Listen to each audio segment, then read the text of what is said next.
खेळाच्या माध्यमातून सुद्धा आपण काय केलेलं आहे, विविध समीकरणांचे आन्सर आपण इथे दिलेले आहेत आणि ते योग्य आलेले आहेत.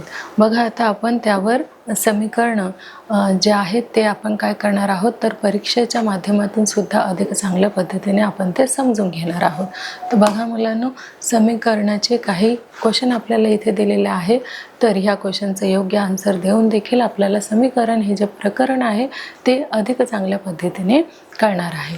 बघा फर्स्ट जो क्वेश्चन आहे आपला तो काय दिलेला आहे मुलांनो, तर x - 4 बरोबर 9. काय दिलेलं आहे मुलांनो, x - 4 बरोबर 9. तर इथे आपल्याला काय दिलेले आहेत, काही ऑप्शन दिलेले आहेत. कुठले आहे मुलांनो, तर वजा, बेरीज, गुणाकार, भागाकार. हे आपल्याला किती ऑप्शन दिलेले आहेत, तर 4. आणि यापैकी आपलं योग्य उत्तर काय असणार आहे, अगदी बरोबर. कुठलं असणार आहे, तर अधिक. पुढचा प्रश्न घेऊया. बघा नेक्स्ट जो आपला क्वेश्चन आहे तो काय आहे, 4x बरोबर 52. आता इथे आपल्याला कुठली क्रिया करायची आहे, तर आपल्याला 4ने 52ला भागायचं आहे. मग किती उत्तर येणार आहे मुलांनो, बघा वजा 13, 13, 10 की 8. कुठलं येणार आहे, अगदी बरोबर. कुठलं, तर 13. नेक्स्ट बघूया.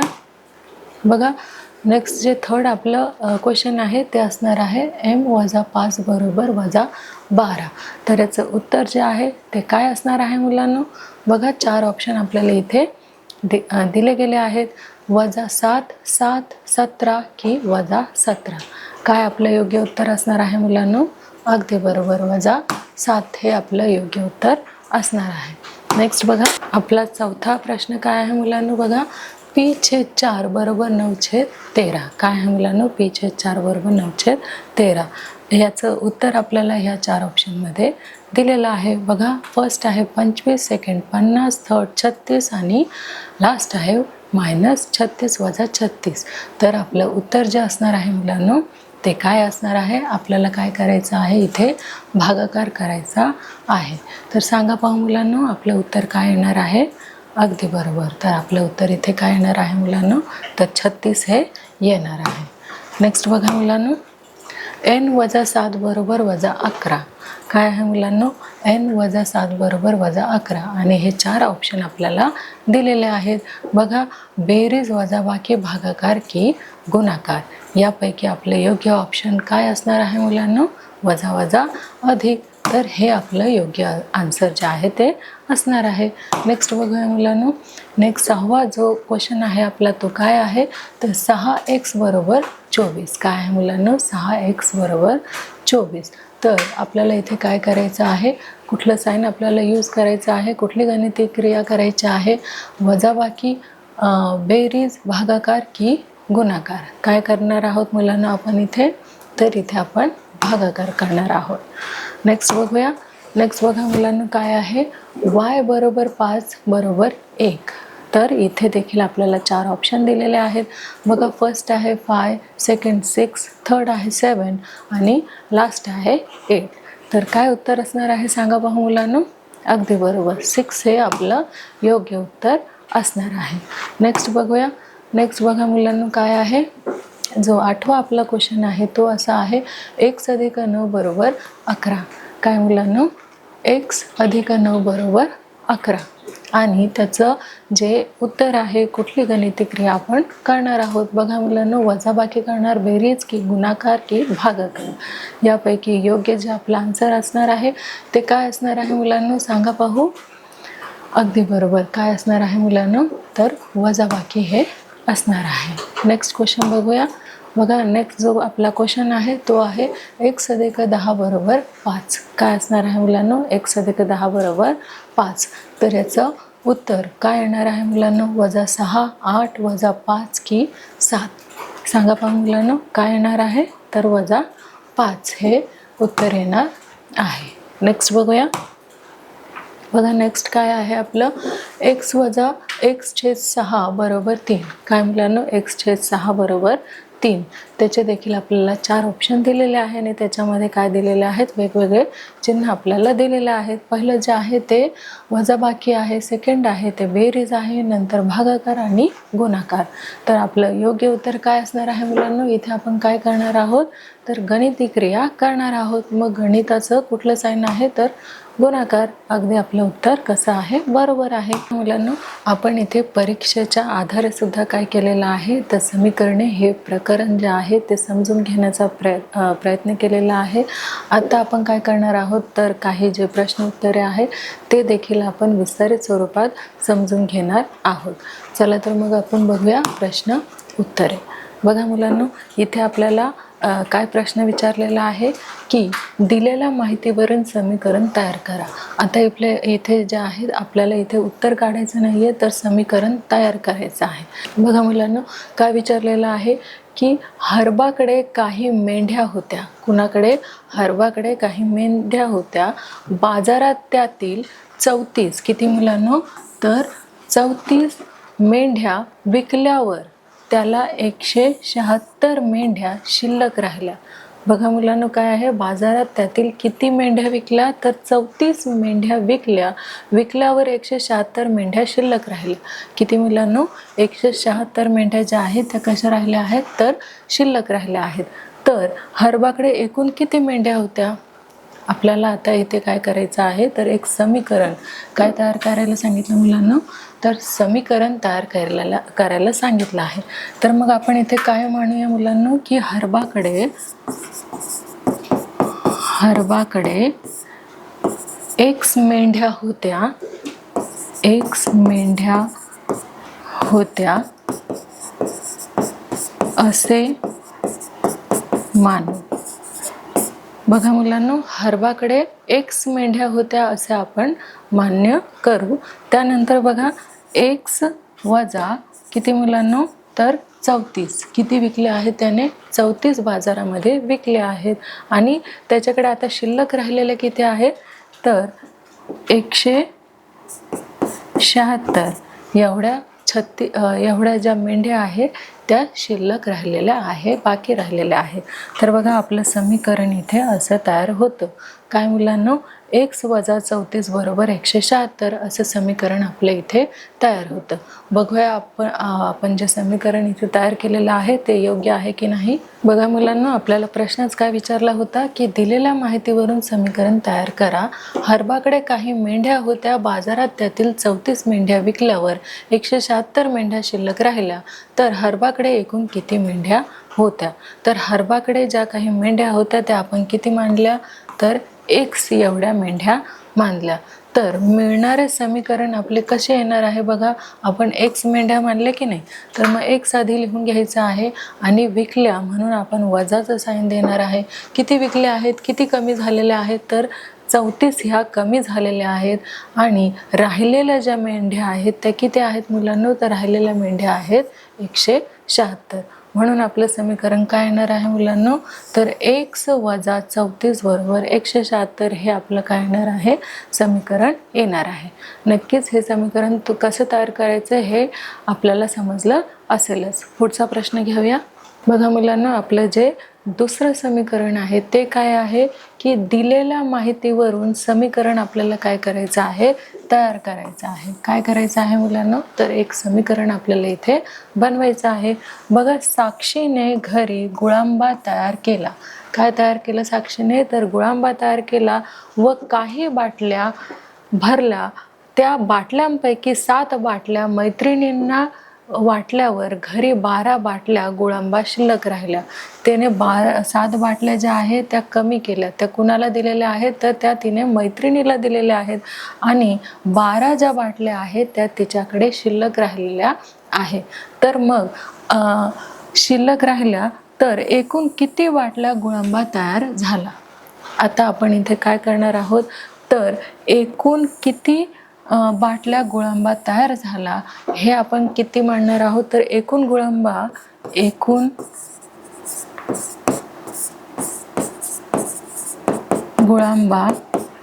आपण किती मानूया, तर X मानूया. किती मानूया मुलांनो?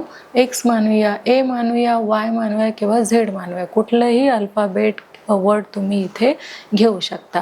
आपण काय मानलेलं आहे की एकूण गुळंबा किती आहे? तर एक्स आहे असं आपण मानूया. मग इथे लिहूया आपण एक्स वजा किती बाटल्या तिने कमी केलेल्या आहे? मैत्रिणीला दिलेल्या आहेत तर 7 ह्या कमी झालेल्या आहे. म्हणजे एक्स एवढ्या बाटल्या तिच्याकडे होत्या, त्यातनं तिने 7 कमी केल्या, 7 तिने मैत्रिणीला दिल्या आणि आता तिच्याकडे किती राहिलेल्या आहेत? तर तिच्याकडे 12 एवढ्या राहिलेल्या आहेत. मग इथे आपण किती लिहिणार आहोत? तर 12 लिहिणार आहोत. मग बघा आपल्याला समीकरण इथे तयार करायला सांगितलेलं आहे. तर आपलं जे समीकरण आहे ते काय तयार झालेलं आहे मुलांनो? तर x वजा 7 बरोबर 12 हे समीकरण आपलं इथे तयार झालेलं आहे. बघूया आपलं समीकरण योग्य आहे का? बघा मुलांनो, एकूण ज्या बाटल्या आहेत त्या वाय मानू. आपण काय मांडलेलं? तर एक्स मांडलेल्या. वाय मांडल्या तरी चालेल, झेड मांडल्या तरीही चालणार आहे. इथे कुठलाही अल्फाबेट आपण घेऊ शकतो.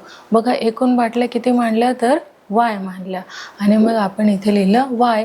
तर 7 ज्या बाटल्या आहेत मुलांनो, 7 ज्या बाटल्या आहेत त्या तिने कुणाला दिल्या? मैत्रिणीला दिल्या. म्हणजे 7 बाटल्या वाढल्या की कमी झाल्या? तर कमी झाल्या. म्हणून मायनस वजा 7 बरोबर आता तिच्याकडे किती बाटल्या राहिलेल्या आहेत? तर तिच्याकडे 12 बाटल्या राहिलेल्या आहेत. म्हणून किती मुलांनो? तर 12. मग आपलं समीकरण काय तयार झालेलं आहे की y वजा 7 बरोबर 12 हे समीकरण आपल्याला इथे मिळत आहे. आपलं इथे हे समीकरण तयार होत आहे. तर हेही समीकरण आपल्याला तुम्हाला नक्कीच समजलं असेलच. आता आपण पुढचा प्रश्न घेऊया. बघा मुलांनो, आपला जो इथे तिसरा प्रश्न आहे तो कुठला आहे? तर आपल्याला सांगितलेलं आहे की दिलेल्या माहितीवरून आपल्याला काय तयार करायचं आहे? तर समीकरण हे तयार करायचं आहे. ही जी माहिती आपल्याला दिलेली आहे या माहितीवरून आपल्याला समीकरण लिहायचं आहे. बघा एका रोपवाटिकेच्या, कुठल्या मुलांनो? तर एका रोपवाटिकेच्या वाफात, वाफ म्हणजेच काय मुलांनो? की एक सरळ लाईन, आपण लाईनशीर काय करत असतो की बीज पेरत असतो आणि बीज पेरल्यानंतर त्याला छान छान अशी रोपे उभे राहतात आणि मग त्याला फुलं यायला सुरुवात होते. त्याला म्हणतात काय मुलांनो? तर वाफा. बघा एका रोपवाटिकेच्या वाफ्यात गुलाबाची काही कलमे लावली. गुलाबाची काही काय लावलेली आहे? रोपटे लावलेली आहे, त्यालाच कलमे असे म्हणतात. लावली. प्रत्येक ओळीत 5 कलमे लावली. म्हणजेच प्रत्येक लाईनमध्ये किती कलमे लावलेले आहे? तर 5 कलमे लावलेले आहे. किती मुलांनो? तर 5 कलमे लावलेली आहेत. याप्रमाणे ती 6 ओळीमध्ये, किती ओळी आहेत? तर 6 ओळी आहेत. आणि प्रत्येक लाईनमध्ये किती लावलेले आहेत? तर 5-5 एवढी कलमे लावलेली आहेत. आणि रांगा किती आहेत? तर 6 आहेत. बघा तर गुलाबाची एकूण किती कलमे लावली आहे? तर गुलाबाची इथे एकूण किती कलमे लावली आहेत ते आपल्याला इथे सांगायचं आहे. तर बघा आपण इथे काय म्हणूया की गुलाबाची एकूण कलमे, आपण काय म्हणूया मुलांनो? वाय, झेड, ए आपण काहीही मानू शकतो. तर आपण इथे एक्स असे मानू. काय मानू मुलांनो? एक्स. म्हणजे गुलाबाची टोटल जी कलमे आहेत, सगळे टोटल जी कलमे आहेत ते आपण काय मानणार आहोत? तर एक्स ही मानणार आहोत. नंतर काय सांगितलेलं आहे की 5 कलमे, म्हणून इथे आपण काय करणार आहोत? एक्स छेद 5 बरोबर किती मुलांनो? तर 6 ओळीमध्ये 5 जे आहे ते 6 ओळीमध्ये 5-5 अशा प्रकारचे काय लावलेले आहेत? तर कलमे लावलेले आहेत. किती ओळीमध्ये मुलांनो? तर 6 ओळीमध्ये. बघा आपलं जे उत्तर आहे ते काय आलेलं आहे?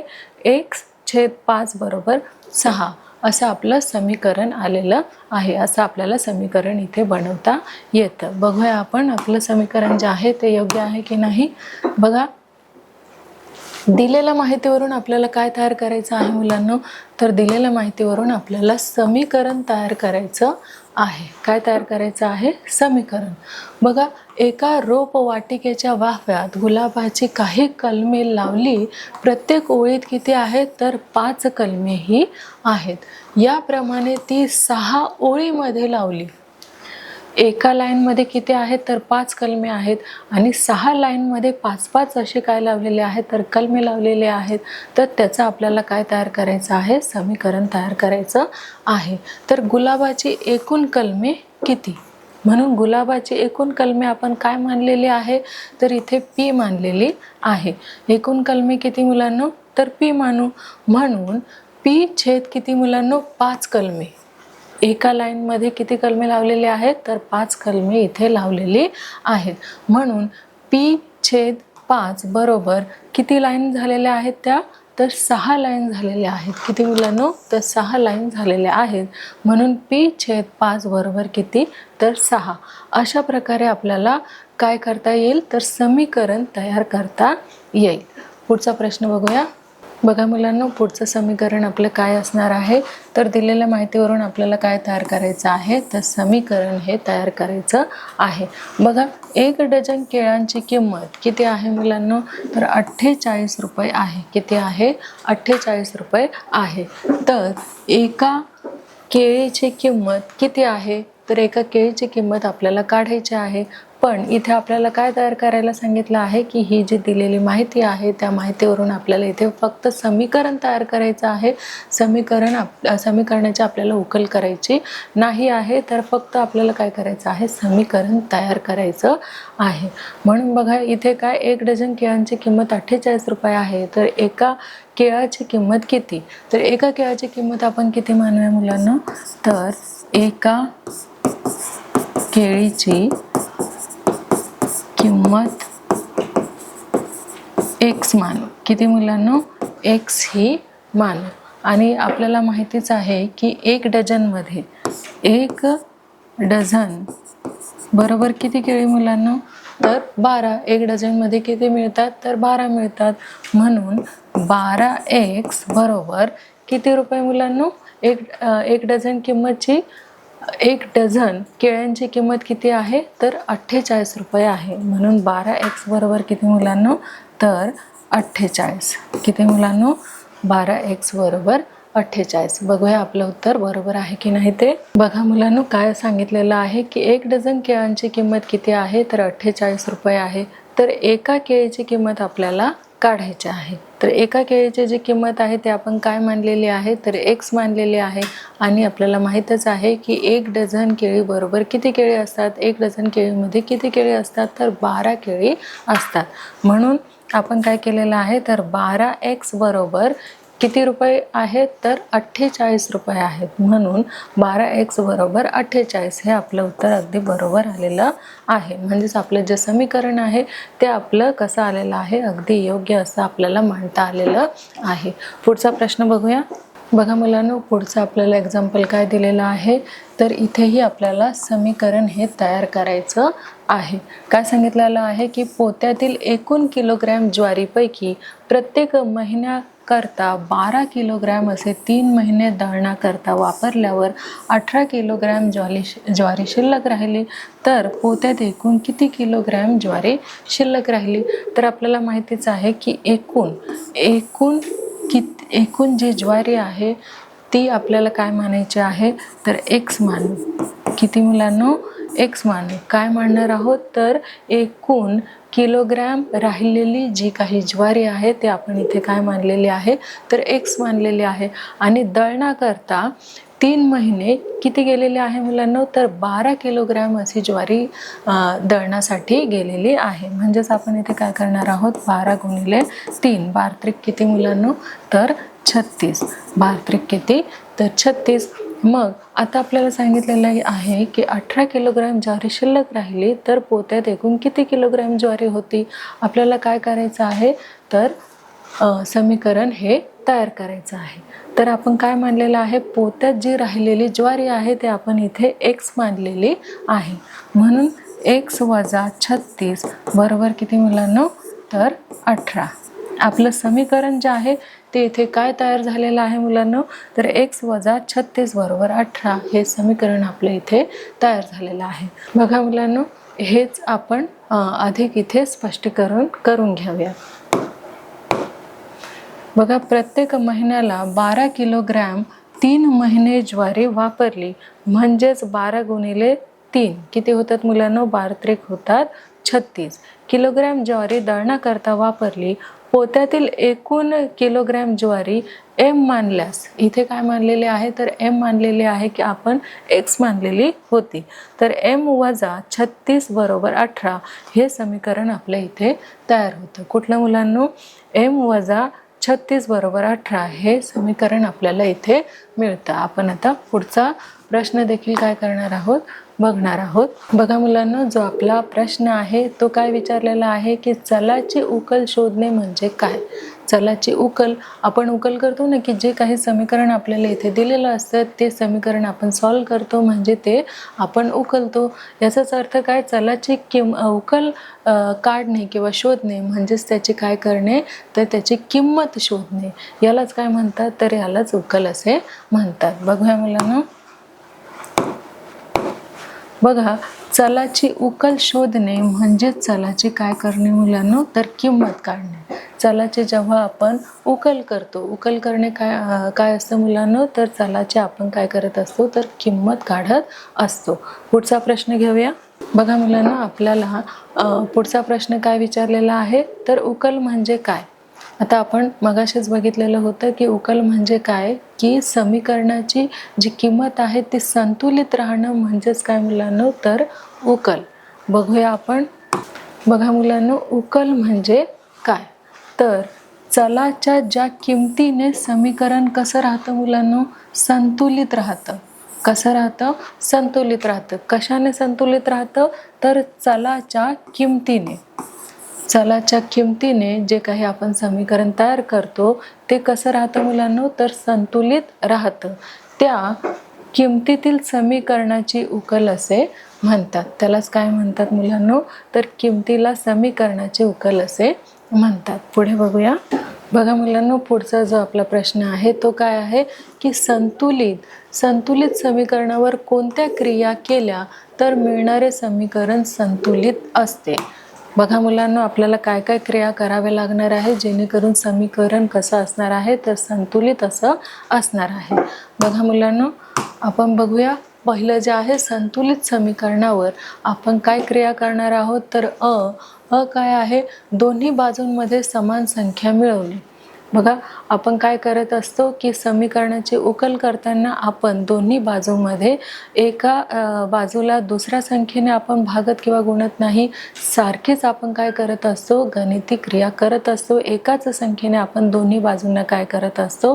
वजा करत असतो किंवा भागत असतो. म्हणजे ज्या काही गणिती क्रिया आहे, वजाबाकी, बेरीज, गुणाकार, भागाकार, हे आपण काय करत असतो तर दोन्ही बाजूने समान संख्येने आपण गुणत असतो. बघा, दोन्ही बाजूमध्ये समान संख्या आपण काय करत असतो तर ॲड करत असतो किंवा मिळवत असतो.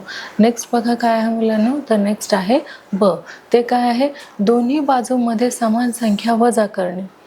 एकतर आपण दोन्ही बाजूने समान ॲड करतो, ॲडिशन करतो किंवा मायनस करत असतो, पण दोन्ही बाजूनी समान संख्येनेच, एक संख्या वेगळी आणि दुसरी संख्या वेगळी असं नाही, तर एकाच संख्येने आपण वजा करत असतो किंवा मिळवत असतो. नेक्स्ट बघा मुलांनो काय आहे तर दोन्ही बाजूंना समान संख्येने गुणणे व भागणे. म्हणजेच जरी गुणाकाराची प्रक्रिया आली किंवा भागाकाराची प्रक्रिया आली तरी सुद्धा आपण सेम संख्येने, सारख्या संख्येने गुणत असतो किंवा भागत असतो. नेक्स्ट बघा मुलांनो काय आहे तर काय आहे? दोन्ही बाजूंची अदलाबदल करणे. जसं आपण काय बघितलेलं गुणाकार व्यस्त हे मागील प्रकरणामध्ये आपण शिकलेलो आहोत. म्हणजेच काय करत असतो मुलांना आपण की दोन्ही बाजूंची अदलाबदल करणे.